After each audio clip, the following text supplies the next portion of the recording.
The Joy of Creation story mode is one of the greatest FNaF games ever made, if not the very best. Remarkable graphics and 3D free roam mechanics to a degree of quality virtually unseen before and since, in addition to fun gameplay, banger soundtracks, gripping tension, and a genuinely immersive atmosphere, all make for an experience arguably better than anything officially produced, even 7 years later. But what about the story? Did we ever get an explanation as to where the Ignited came from? What about the secret newspapers? What did they tell us? There's mysteries and secrets in this game, so today I'm building a timeline of events and revealing the entire story of TJOC SM, and I'm not doing it on my own.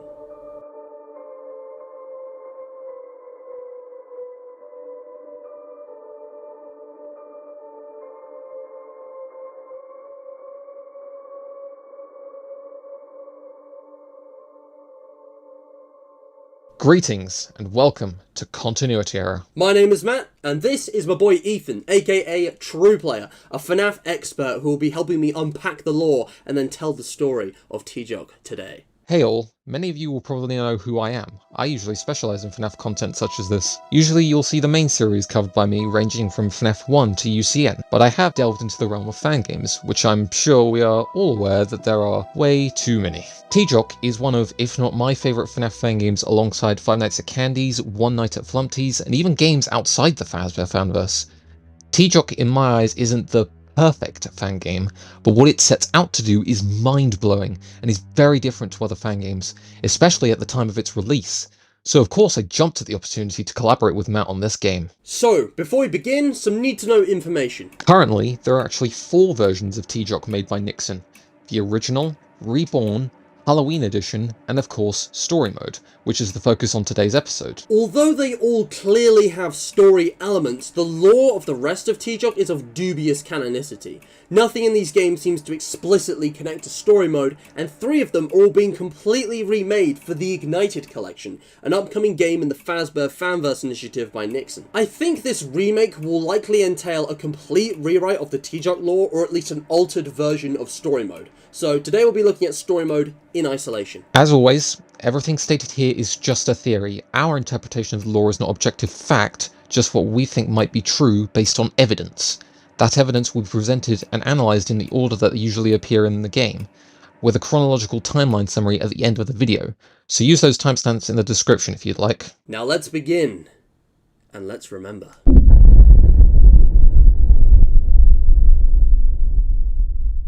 The first cutscene in story mode begins with Nick Cawthon entering the house, confirming with Tobias via phone call that after decades, the repairs are finally complete. The house is just like he remembers it, aside from some furniture and photos, and he tells the player directly, perhaps he is recording an interview or writing a journal, that although he doesn't know everything, he will try and use his memory to recall what happened. This is the story of the night I lost my home, my childhood, and almost my family. When Five Nights at Freddy's just ended. So, the events of this game are set decades before this introduction scene with Nick. The 5 playable levels are called memories because it's Nick recalling what happened a long time ago. Ethan, take us through the first memory door. Alright Matt. In the first memory, we wake up in a corner, dazed and confused. To the left is a metal door.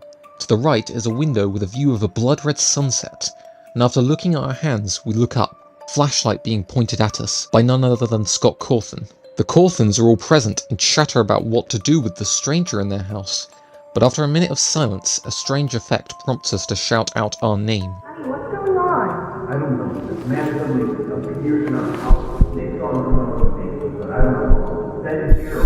Michael! My name, it's Michael. I'm Michael. You asked me that before. Michael stammers timidly after that, expressing confusion. He can't remember anything, and feels dizzy. Apparently he looks roughed up. One of Scott's sons pleads with his parents to let Michael stay, the same son who mentioned that Michael kinda sounds like Scott. Scene ends with Scott taking Michael's hand, and then we return to present-day grown-up Nick's narration, with panning shots of the bedroom. He explains that Scott carried Michael to the guest room, and Michael thanked the young Nick for convincing his parents to let him stay. So, That was Nick speaking in the cutscene, saying that Michael sounded like Scott. Nick also foreshadows... I can't remember much about Michael, but I knew he wasn't a bad person. I was young, so I guess I just didn't know any better. After that, the night begins. Like all memories, this night begins with an instructions screen. Game overs are also presented in this style, and generally none of them seem to be canon, but one or two do contain lore, so we won't be skipping over those. Anyway, Michael uses the baby monitor to speak to Nick, mostly just explaining game mechanics, but he specifically mentions that when looking at the monsters, you'll feel weird and see creepy things. Is this just the insanity mechanic or something more? Present day Nick doesn't sound like he went insane, but he has also had decades to recover. Why do the apparitions take away your sanity? Whatever the answer may be, Nick survives the night, and the memory ends with a panning shot of a newspaper that says, 2 years of Five Nights at Freddy's. Creator commemorates the occasion by releasing brand new behind-the-scenes screenshots, dated August 8th, 2016. So, a mysterious stranger appears in the Cawthon household as night falls, and despite being a total amnesiac, somehow knows exactly what to warn Nick about. There isn't much to conclude from the information given just yet, but keep these things in mind as we continue the story. The second memory begins with panning shots of the living room and an anxious Scott Cawthon speaking to his wife, Val, about Michael. Scott is troubled that he let a stranger sleep in his house, rather than calling an ambulance or hospital. Michael was not only roughed up, but his clothes seem like he came out of a bonfire. During this conversation, Val mentions that Scott is done updating his site for the anniversary. So, this is the night of August 8th to 9th, 2016. Scott leaves to go check on the kids, but after he does, the lights flicker and a strange noise plays. Something paranormal is happening. Now on her own, Val receives a call from Michael, who cries out, "If anyone can hear me, please respond immediately." This time though, he is panicked and phrases things much more bluntly. In addition to explaining the premise of the level and hinting towards the game mechanics, he specifically mentions that If there are any monitors nearby, then they should be forced to produce a camera system for you. Michael seems to have a rough idea of what will happen, pointing out the 3 entrances, the use of keyholes, and even noises later on in the night, but doesn't know which one will come from where, or any specific hiding spots, simply urging Val to stay out of sight. He also mentions that Time will pass much faster, just it should all be gone in a few minutes, and then the hours will reset. additionally making a point of telling Val to take her sons and get out of the house once it's all over, but that he will take care of Scott himself. Val, barely able to get her anxious questions in, realizes that Scott never told Michael his name. So how does he know? This question goes unanswered since the call ends without another word from Michael. Upon surviving the living room, a newspaper is shown next to the fireplace. The Haunted Woods. Increased paranormal sightings near the countryside sparks interest for a full investigation. No date is given this time, but it doesn't really matter. We now know when the game is happening, but we don't know who Michael really is or how he knows so much. Was the beginning all an act? Is Michael telepathic, or did he research the world-famous Scott Cawthon prior to this? And where's he calling from anyways, the guest room? In any case, it would seem that the living room takes place simultaneously or immediately after the bedroom, and that the apparitions of the animatronics might be connected to the Haunted Woods from the newspaper. As we saw from the trees beyond the window in the bedroom intro scene, the Cawthons do live in a countryside area. The third memory's intro scene starts with panning shots of the office, and Nick narrating about the whole scenario. He thought for years that it was just a dream, a nightmare. He even points out that, from this point onwards, his memories become foggy. Anyways, after the bedroom and living room, Mrs. Cawthon rescued Nick, and despite the fact that he never cried or yelled or screamed as a baby, and was silent as he was taken away from the horrors of the house, Nick vividly remembers hearing his own screams. We also hear this scream.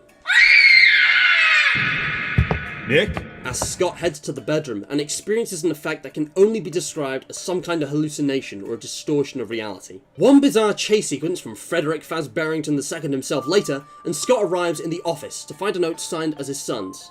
Nick, Sam, and Anthony. Essentially informing him that the flashlight fends off the monsters and that they have all Hid where you always tell us to hide. The flashlight is a key mechanic in the office, and the hiding location will be revealed in the next memory. Sometime later, we play as Scott, listening back to recordings he has made for himself in the office. Throughout these recordings, he explains the mechanics of each animatronic, but also some noteworthy pieces of lore. Time has stopped. The clocks don't move, the sun hasn't risen, yet it's been hours, maybe even days. Something has frozen time. The camera system consists of 3 cameras Scott System I installed for fun in the house a long time ago.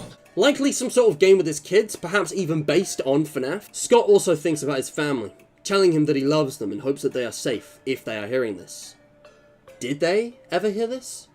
Eventually, he figures out that he can escape by flashing Febby Frebember Fender enough times, and with the Monster Slayer, Scott survives the night. This time, the newspaper is on the desk and reads, "Cancelled! New FNaF game stopping production." Scott Cawthon announces the cancellation of the 5th entry into the popular horror game series Five Nights at Freddy's.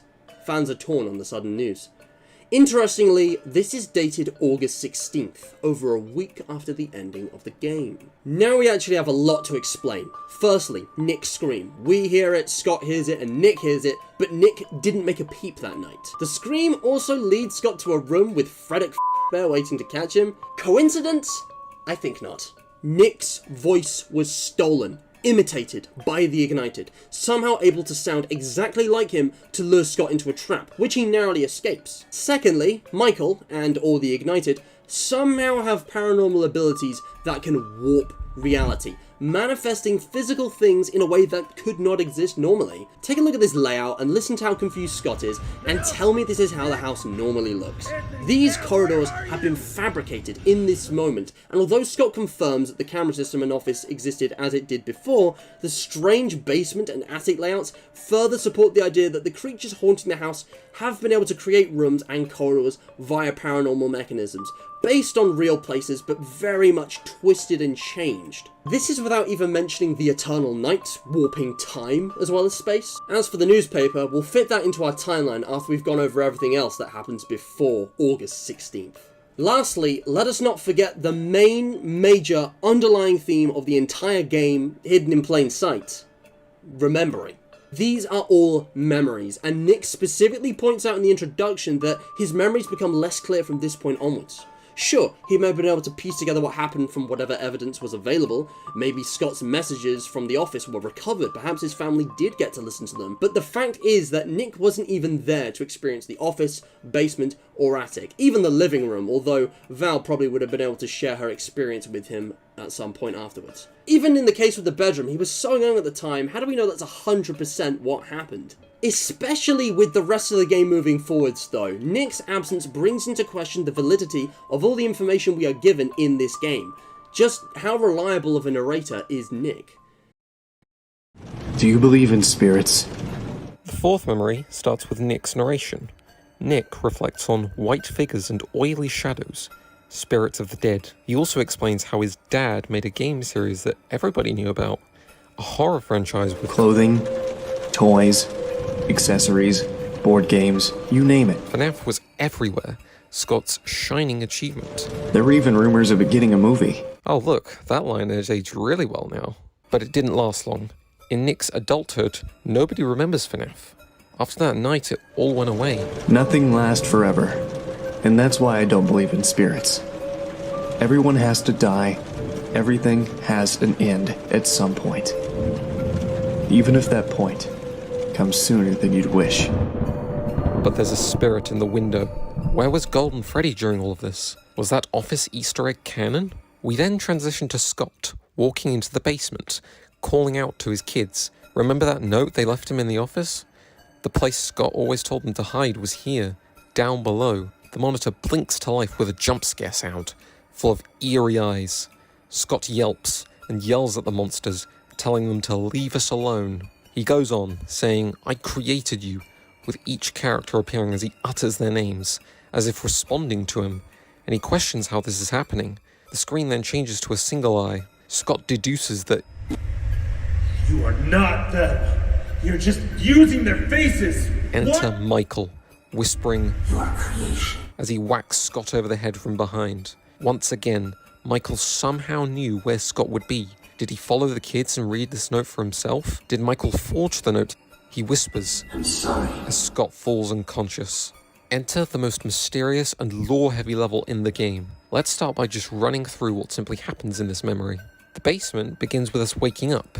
in a toilet cubicle. We walk out of the cubicle into a large room, similar but different to the basement, with a vast array of monitors sparking to life, displaying the same ignited eyes from the monitor that Scott spoke to. The monitors spell out strange messages for us.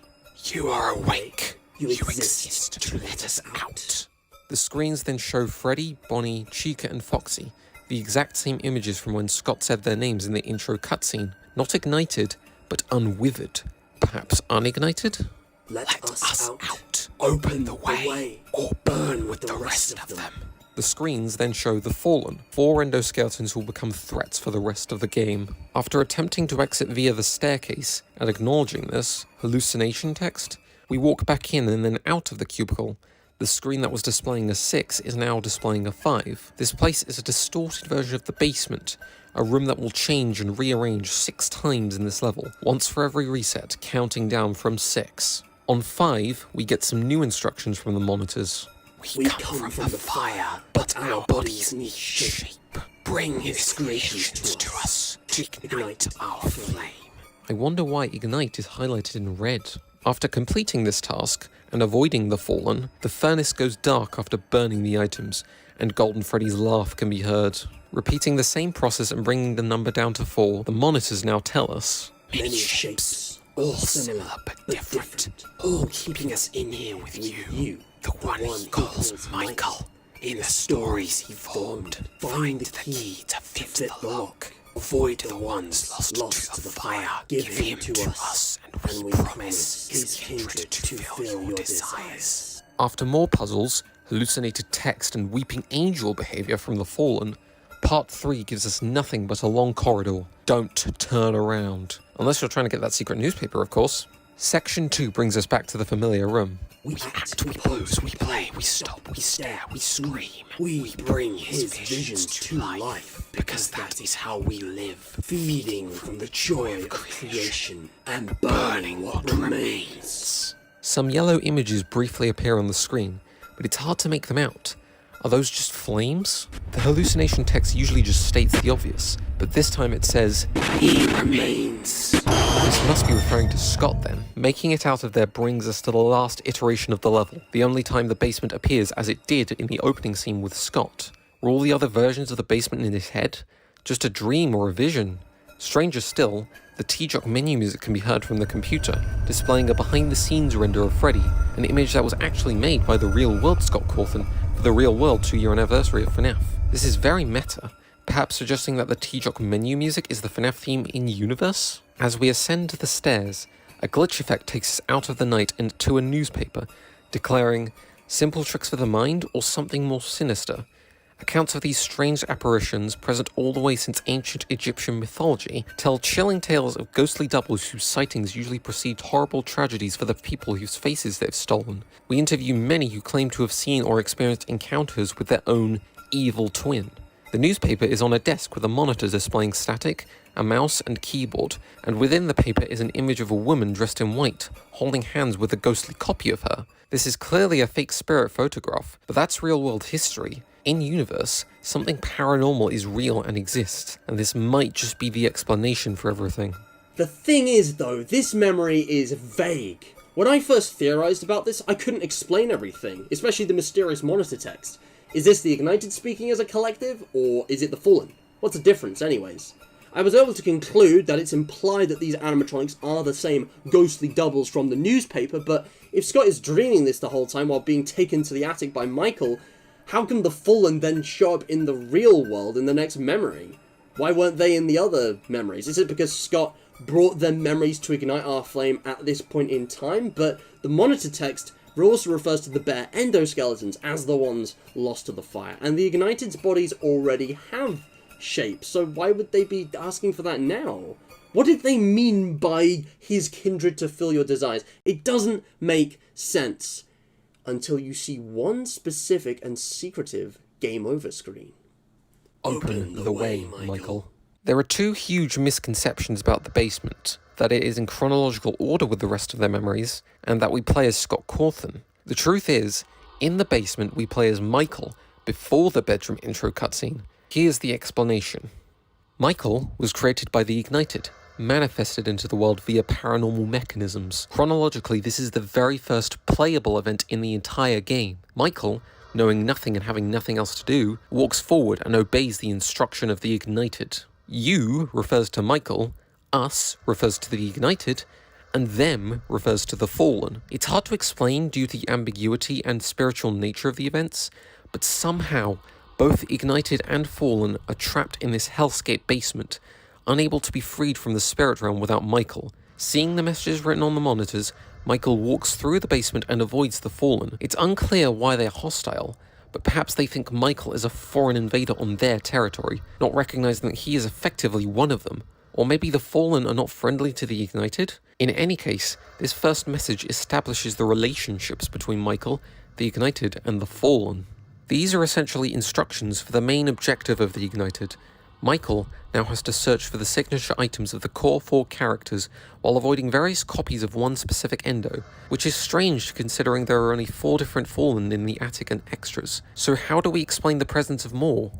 Either the Fallen can manifest duplicates, or there are actually 4 types of Fallen, with the total being more. Either way, it would seem that the Ignited require symbolic items to take the shape of the FNaF characters, Scott's creations igniting their flame, bringing them to life, as we've seen in the bedroom, living room, and office. Even though he is their servant, Michael starts to receive hallucinations via a different endo if he takes too much time to do his tasks, indicating that the Ignited are impatient. They view him as just a tool to be used. It's even possible that he's the latest in a series of failed attempts. What if the Ignited created other Michaels who died to the Fallen in the same ways we can? This message is hard to understand, but very important, so allow me to examine it line by line. The shapes refer to the animatronic bodies, or more widely the memories of FNaF generated by Scott that are binding the Ignited to us. Michael's task now is to unlock doors with codes hidden in posters to find a key, and symbols of FNaF are everywhere, in the posters and the keypads. Echoes of ideas. This place is some sort of dream world. If you read the whole instruction as one message, it becomes obvious who we are, keeping us in here with you, the one he calls Michael in the stories he formed. You have been designated the identity of the protagonist character of the games, it's just not obvious from the separate phrasing. The next 2 lines are orders. Find the key to fit the lock is the literal objective of this level, but it's also symbolic of the Ignited's escape. As previously mentioned, the ones lost to the fire are the Fallen. Lastly, the Ignited offer Michael a deal to further motivate him. If he gives them Scott, they promise his kindred to fill your desires. After all, what does Michael desire? A real life. Kindred is another word for family, and the Ignited are offering him love and stability, a chance at normalcy. What more could a human want? Even a human brought to being by paranormal entities. The last message from the monitors concludes what has already been implied. The Ignited are becoming the animatronics, behaving like them, and they bring Scott's vision to life simply because that is how they live, feeding from the joy of creation, fueling their life force by manifesting human imagination. Not only that though, they burn what remains. And what is the last thing they tell Michael? He remains. Scott remains. So as Michael makes his way through the different levels of the basement, the tasks at hand become increasingly difficult. After dodging half a dozen more endos of various types, he finally reaches the final level of the basement. The real basement. This is the only part of the basement happening in the real world. Now properly manifested, Michael walks past Scott's computer, displaying the anniversary screenshots he posted earlier that evening. This was mentioned in the living room intro cutscene by Val, meaning that this is occurring before the start of the game. Michael ascends the stairs into the bedroom intro cutscene. Not only does this align with the timeline, but look closely on the door as left again. It matches another door we've seen. So, Michael was created by the Ignited with the purpose of releasing them, and succeeds in this mission, surviving the Fallen while collecting Scott Cawthon's memories in a paranormal realm that somehow ends up manifesting both himself and the FNaF animatronics into the real world. After leaving the basement, he collapses, dazed and confused, unable to even speak for a moment. Is this moment representing him being snapped out of a trance? Was he only semi-conscious until now, a hypnotized slave to the Ignited, awakening as an individual with free thought at this very moment? He's clearly not a mindless drone or slave to the Ignited later in the game, but an individual being whose interests align with them. In any case, this takes us back to the beginning. The basement happens before the bedroom, which is followed by the living room, which is followed by the office, and then the attic. The fifth and final memory starts with a cutscene of Scott waking up tied to a chair in front of a desk. On the desk is a monitor, a radio, a clock that is rapidly scrolling and flashing numbers at random, and a golden Freddy plush. The monitor blinks to life almost immediately with a view of the furnace in the basement. Michael speaks to Scott from the radio on the desk.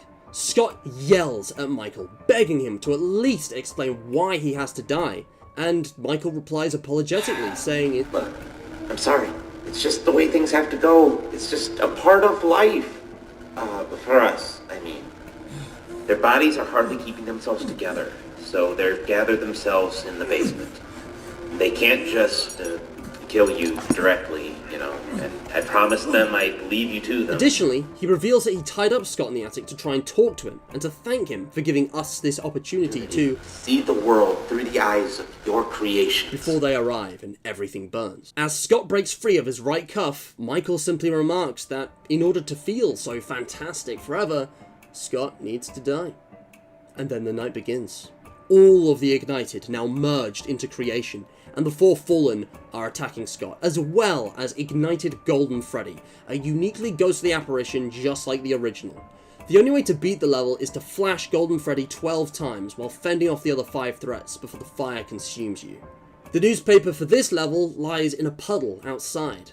Man found dead in his own house. Body found by landlord in recently repaired country house.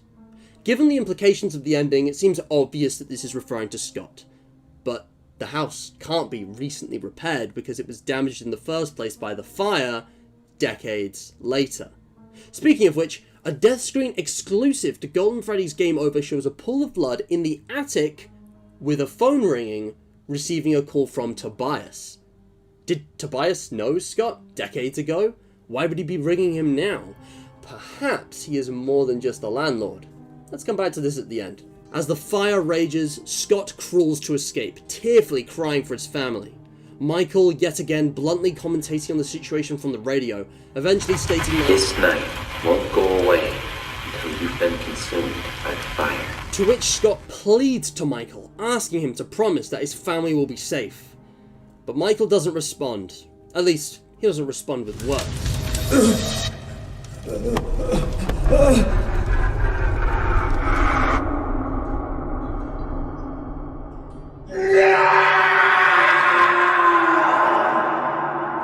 We then cut to the exterior of the house, and Scott coming out of the burning building to his family. His wife says that he was in there for hours, and his children exhibit similar anxiety over everything they've lost. Scott begins slurring his words, repeating over and over that you are safe now. It's all that matters. His voice glitching. It's all that matters. You are safe now. That's all that matters. See, they're safe now, just as you wanted. Thank you for your cooperation, Scott Coughlin. I'll take care of everything from here. And with that, the game ends. But our theory crafting is only just beginning. It would seem that, for unknown reasons, the creatures manifesting as FNaF characters are not only dying, but able to merge to survive. They require killing humans to grant them new life in some kind of twisted life cycle, and ultimately, Michael succeeds in catching Scott, stealing his identity and becoming an imposter. But whether or not that was successful is unclear, given how obviously brain-dead he seemed to the Cawthons, who must have thought Scott went insane or something. The only other event we know of between this and Nick's narration all those decades later is that apparently FNaF 5, sister location or FNaF World, doesn't really matter, was cancelled about a week later. That's a pretty important gap in the timeline. Surely there must be some hidden information somewhere else in the game, right? Well... We've collected 5 newspapers across each memory of story mode so far, but also hidden in each memory are another 5 secret newspapers, and these reveal some major lore. This scrap of paper is an extract from a real anecdote left by the real Scott Cawthon in Five Nights at Freddy's 3, detailing a waking nightmare Scott Cawthon had about Bonnie while making FNaF. In the TJOC universe, this was presumably something he repeated in an interview, Obviously, this is relevant to thematic aspects of the game, dreams, nightmares, creations coming to life, but is it trying to hint that in the TJOC universe, this actually happened? Did Bonnie actually visit the house before they were ignited, or was this still just a dream? Either way, this may have been some sort of first contact with the spirits from the forest. New horror phenomenon has massive success with young children. Every kid knows about Freddy. He's like Santa Claus or King Kong. This one is really just hammering home the point that in the TJOC universe, FNaF was huge, like Disney property huge, and reached its bizarre status as a kid's horror much sooner than it did in the real world. Damn, did Nixon really predict the future? Disappeared. Tragedy continues to haunt family in Texas as police fail to find the missing man and the trail goes cold. We think that this newspaper finally fills in the gaps between the attic ending and Nick's narration in the future. Somewhat. The tragedy is Scott's death, the missing man is Michael disguised as Scott, and the phrase trail goes cold would seem to imply that Michael was somehow found out by Val and the kids. Who knows what confrontation might have gone down between them, but all we know for sure is that Michael fled, on the run from the police, ultimately getting away. Serial arsonist arrested. Man suspected for multiple forest fires in the state is taken into custody after the latest incident. Although none of the characters we know fit the role of the serial arsonist, maybe that doesn't matter. Maybe the relevant aspect of this newspaper is the latest incident. What if that was near the Cawthon house? What if that was a literal fire that literally ignited and felled the spirits of the countryside? It would explain a lot of the references in the basement. Perhaps the spirits of the countryside were fleeing a literal fire destroying them, which was why they went to the Cawthon household in the first place. Come back to us, Nick. The final secret isn't even a newspaper. This scrap of paper shows a ghostly image of Golden Freddy, with "Come back to us, Nick" written in what looks like blood. Was this a message, manifested by a paranormal means? By ignited Golden Freddy and the Fallen? Was it calling Nick back to the Cawthon household? Could this be the reason Nick went back there in the first place? Maybe some of the spirits were left behind. Or they all went back because Scott's body had expired decades later. And with that, we've covered all the lore. We have all the pieces, so it's time to put all this raw information together into a cohesive story. It's time to go back over everything and connect the dots. We present to you our full timeline of the story of the joy of creation. Story mode.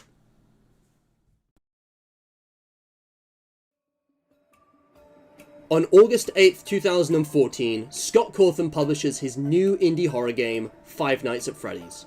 We know that this fact 100% occurs in the story mode universe exactly as it did in the real one because FNAF's anniversary is on the 8th, and images that reference FNAF 1 are visible throughout the game. But information on FNAF's rise to fame between this and August 8th, 2016 is fairly vague. We know that some things are the same, such as the existence of the Wizards that inspire the Ignited's designs, but FNAF 2 may have been a completely different game released at a different time. The Unwithered posters and basement monitor music come from official FNAF content that doesn't exist in our world, only the world of TJOC. Story mode. Also, the Waking Nightmare anecdote may have been shared in a physical paper rather than a FNAF 3 game file. All that matters is that somehow FNAF rises to immense success, much more rapidly than it did in the real world, and retains its place as a global phenomenon. By the time of the 2-year anniversary, 3 newspapers have been recently published: Doppelgangers, Haunted Woods, and Serial Arsonist Arrested. Sometime shortly before August 8th, 2016, ancient spirits move to the forest near the Cawthons, and a serial arsonist partially destroys them, causing them to flee and find the Cawthon house. Scott updates his websites with behind-the-scenes renders for the FNAF anniversary. Later that night, Michael awakens in the basement. Somehow the spirits, Ignited and Fallen, have arrived down below. This is where the events of the basement happen. Through unknown paranormal mechanisms, the Ignited create a human who takes on the identity of Michael. They use him to feed off their memories and ideas of FNAF, collecting symbols whilst fighting to survive the Fallen, vengeful spirits who are harmed by the forest fire. Unlike the Ignited, ultimately, Michael succeeds, and is promised the Cawthon family in return for giving Scott to the Ignited. After walking up the stairs, Michael collapses into a corner where he is found by the Cawthons in the bedroom intro scene, snapping out of a trance and beginning the execution of the spirit's plan, with their instructions embedded into his mind. Shortly after this, the bedroom and living room levels occur, with Michael calling Nick and Val respectively as they fight to survive the animatronics, ultimately escaping the house together with Sam and Anthony. Meanwhile, Scott is the only Cawthon left in the house and is tricked into heading upstairs, where he finds Freddy. Forced to run from the fast bear, Scott ends up isolated in the office for what feels like a long time, eventually figuring out how to defeat Freddy and escape.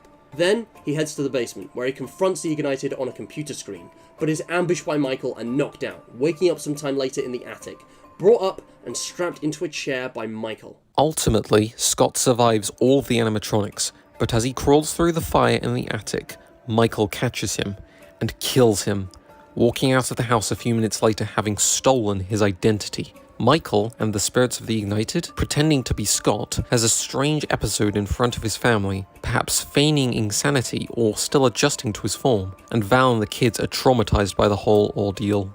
By August 16th, Michael has fled, possibly unmasked by Val, and the police have lost him. FNaF has also been cancelled, signalling a death to the franchise as rapid as its rise to success. After that, a very, very long time passes. We have no information on anything until decades later at an unknown date when Nick receives this.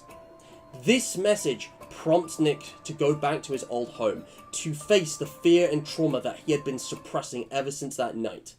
It's unclear when the reconstruction of the house began. Perhaps it only started after Nick contacted a landlord named Tobias after getting this message, or perhaps it had been an uphill struggle on and off ever since 2016, but once it's finally done, Nick goes to the house, just as we saw in the intro cutscene, and after a brief phone call with Tobias, walks inside.